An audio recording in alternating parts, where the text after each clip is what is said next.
Students, एक बार फिर से आपका एक और नई वीडियो में बहुत बहुत स्वागत है।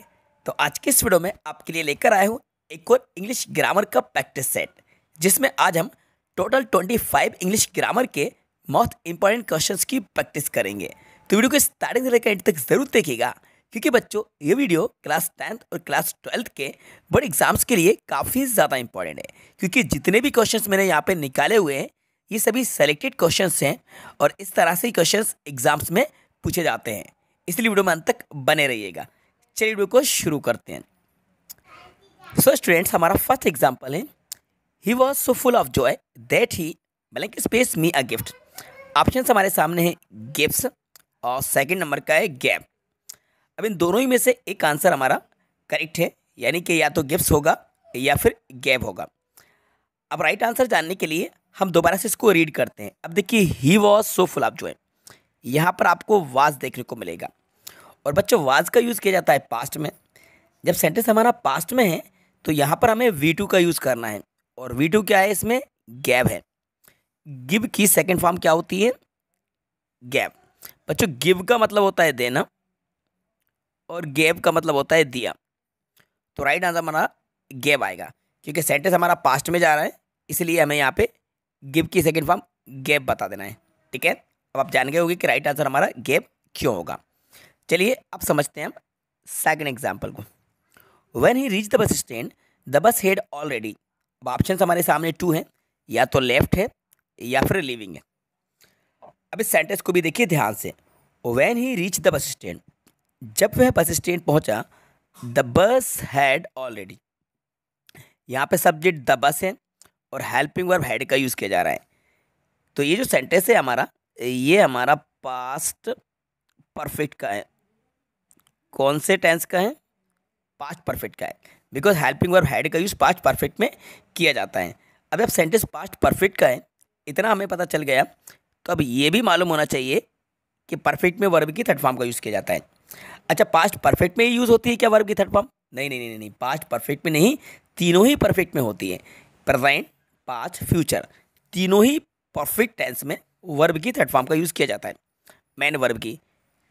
अब आप बताइए इसमें से V3 कौन सी है, लिविंग होगी या लेफ्ट होगी? ऑब्वियसली लेफ्ट होगी, इतना तो आप सभी जानते हैं। लिव की थर्ड फॉर्म लेफ्ट होती है, लिविंग नहीं होगा, ING वाला नहीं होगा, लेफ्ट राइट आंसर होगा। ठीक है, अब इसका मतलब भी समझ लीजिए।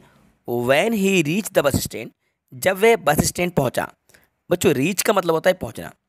जब वह बस स्टैंड पहुंचा, the bus had already left, बस पहले ही निकल चुकी थी। ठीक है, ये इसका मतलब भी मैंने आपको एक्सप्लेन करा दिया। चलिए आगे बढ़ते हैं क्वेश्चन नंबर 3 की तरफ। Blank space is a good exercise. Option हमारे सामने स्विम और स्विमिंग। तो देखिए, इस तरह के जितने भी सेंटेंसेस होते हैं तो इसमें हमें ING फॉर्म लगाना है, क्योंकि एक नाउन की तरह से काम कर रहा है। Swimming is a good exercise, swimming is a good exercise, तो राइट आंसर आपको स्विमिंग ही बताना है। चलिए आगे मूव करते हैं क्वेश्चन नंबर 4 की तरफ। ये रहा हमारा question number 4। I am use to taking a glass of milk in morning. ठीक है, अब यहाँ पे दा और लगा देना, इन द मॉर्निंग हो जाएगा ना, इन the morning, A in the. अब एक राइट आंसर आपको बताना है। तो यहाँ पे देखिए, I am use to taking, अब यहाँ पे ऑलरेडी ए लगा हुआ है, तो ये ए को हटा देते हैं और राइट आंसर आपका ए फिल करना है। अभी ये मिस्टेक हो गई थी, यानी कि ये टाइप करने में मिस्टेक हो गई थी, तो राइट आंसर यहाँ पे ए आएगा, है ना। I am use to taking a glass of milk in the morning, right answer यहाँ पे ए आएगा। ठीक है, क्योंकि गिलास के पहले आपको ए का यूज़ करना है। गिलास आपको जो साउंड दे रहा है ये हमें कंसोनेंट साउंड दे रहा है। तो किसी भी वर्ड के फर्स्ट लेटर का साउंड अगर कंसोनेंट होता है तो हम यहाँ पे आर्टिकल ए का यूज़ करते हैं, और अगर वाउल साउंड होता है तो फिर आर्टिकल एन का यूज़ किया जाता है। ठीक है, चलो आगे अभी और आएंगे, आर्टिकल के भी और भी एग्जाम्पल्स आपको देखने को मिलेंगे। क्वेश्चन नंबर 5 है, it is 5 o'clock my watch in by. इस तरह का सेंटेंस जब भी आपको देखने को मिले तो यहाँ पे आप बाय लगा दीजिएगा। 100% यहाँ पे बाय करेक्ट होगा आपका। It is 5 o'clock bye my watch होता है, यानी कि मेरी घड़ी में 5 बजे हैं, तो बाय माई वॉच यूज़ किया जाता है, बाय का आपको यूज़ करना है। Question number 6, he is honest man, article a in the. अब बताइए इसका राइट आंसर क्या होगा? आप भी साथ में प्रैक्टिस कीजिएगा, गेस करते जाइएगा, और वीडियो को पॉज करके कमेंट्स बॉक्स में जाकर आप कमेंट्स करके राइट आंसर बता सकते हैं। अब देखो ये जो वर्ड लिखा हुआ है, सबसे पहले तो इसका करेक्ट साउंड देखिए, इसको पढ़ेंगे ऑनेस्ट। क्या पढ़ेंगे? ऑनेस्ट। अच्छा, इसको ऑनेस्ट क्यों पढ़ेंगे? क्योंकि ये जो एच इसमें आया है, एच साइलेंट है। क्या है? एच। एच साइलेंट है। अब इस एच को छोड़ के पढ़ेंगे तो ओ जो है आ का साउंड देगा, तो ऑनेस्ट। अब वो एक वाउल है और साउंड भी हमें वाउल मिल रहा है, तो हम यहाँ पे एन लगाएंगे। He is an honest man. वह एक ईमानदार व्यक्ति है। तो राइट आंसर हमारा एन होगा। अब आप जान गए होंगे एन क्यों होगा, क्योंकि साउंड यहाँ पे आपको वाउल साउंड मिल रहा है। अभी रिसेंटली मैंने आपको बताया था किसी भी वर्ड के फर्स्ट लेटर का साउंड अगर वाउल आए। अब आपको स्टार्टिंग लेटर नहीं देखना है, आपको लेटर से बिल्कुल भी मतलब नहीं है, यहाँ पे साउंड से मतलब है। साउंड आपको देखकर आर्टिकल ए या एन लगाना है। चलिए आगे बढ़ते हैं क्वेश्चन नंबर 7 की तरफ।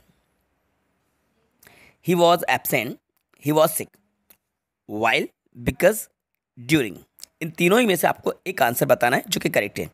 He was absent, he was sick. Reason बताया जा रहा है उसके एबसेंट होने का, तो एबसेंट होने का रीज़न क्या है?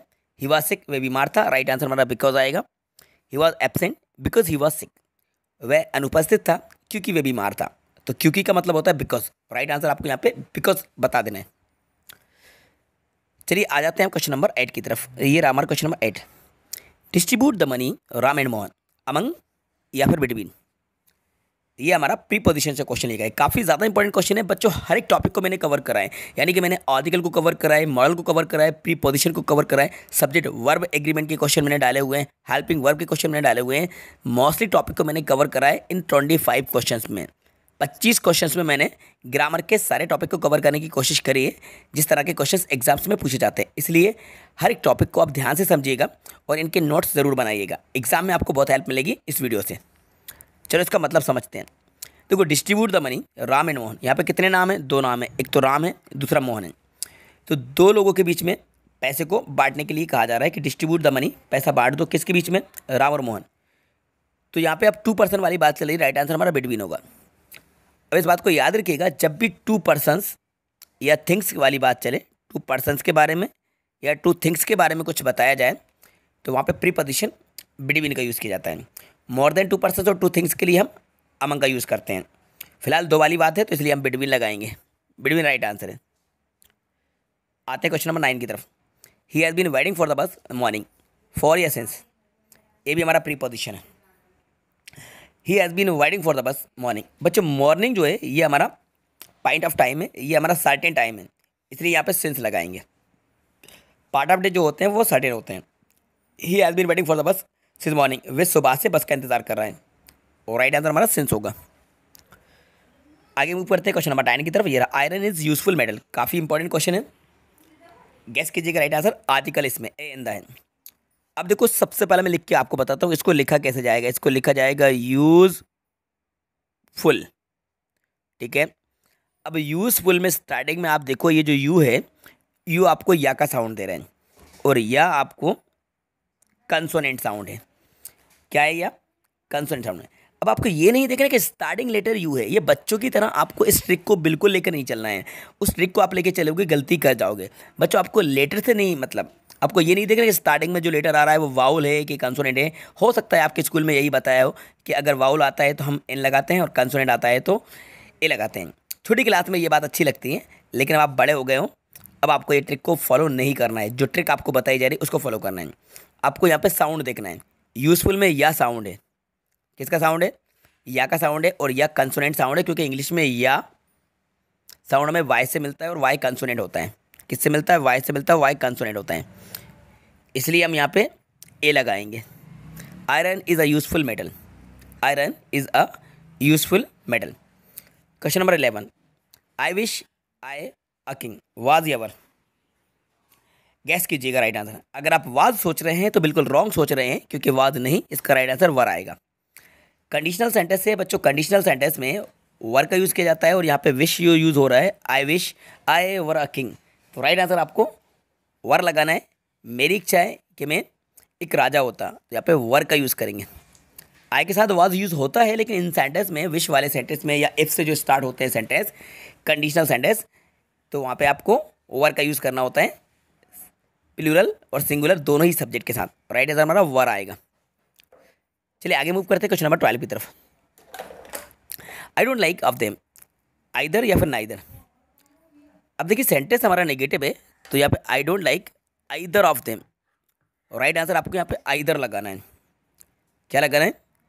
आइदर लगाना है। I don't like either of them, क्योंकि देखो नाइदर में तो नोट ऑलरेडी लगा रहता है, इसलिए यहाँ पे नेगेटिव सेंटेंस है, तो I don't like either of them, मैं दोनों में से किसी को पसंद नहीं करता, तो यहाँ पे आइदर का यूज़ करना है आपको। किसका? आइदर। आगे बढ़ते हैं क्वेश्चन नंबर 13 की तरफ। He is poor blank space honest, वह गरीब है और ईमानदार है। तो अब यहाँ पे और आएगा या फिर बट आएगा। अब देखिए he is poor but honest, वह गरीब है लेकिन ईमानदार है, तो आपको बट का यूज़ करना है। किसका यूज़ करना है? बट, क्योंकि देखो दो अपोजिट वाली बातें चल रही है, मतलब वह गरीब है लेकिन ईमानदार है, तो बट का मतलब होता है लेकिन या किंतु। बट बिल्कुल करेक्ट आंसर है, he is poor but honest. आगे बढ़ते हैं क्वेश्चन नंबर 14 की तरफ। You lift this box Kenya में, केनिया में राइट आंसर इसका कैन होगा। Can you lift this box, क्या आप इस बॉक्स को उठा सकते हो? तो कैन लगा दीजिए।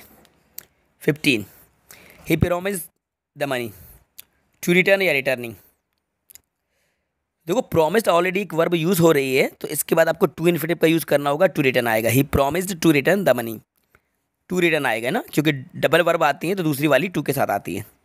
16 Mount Everest is highest peak, a या एन या द। देखो हाईएस्ट है, सुपरलेटिव डिग्री है, और सुपरलेटिव डिग्री के पहले आर्टिकल द लगता है, तो mount Everest is the highest peak, the right answer है क्योंकि सुपरलेटिव डिग्री है। 17 द ट्रेन लेफ्ट और एगो, इसमें देखिए एच फिर साइलेंट है, इसको और पढ़ा जाएगा, वाउल साउंड है, तो आप यहाँ पे एन लगाएंगे। द ट्रेन लेफ्ट एन और एगो, राइट आंसर एन आएगा। 18 मिस्टर डेविड इज यूरोपियन, इसको करेक्ट रीड कीजिएगा क्योंकि ये साउंड आपको यूरोपियन यहाँ पे या का साउंड मिल रहा है क्योंकि ई साइलेंट है, और ये यू आपको या का साउंड दे रहा है, राइट आंसर ए आएगा। Mister David is a European. My father gave me 1 rupee coin, 1 रुपी यहाँ पे वा का साउंड है, कंसोनेंट साउंड है, ए आएगा। My father gave me a 1 rupee coin, a right answer है। Question number 20 there is hardly rice left, some या any.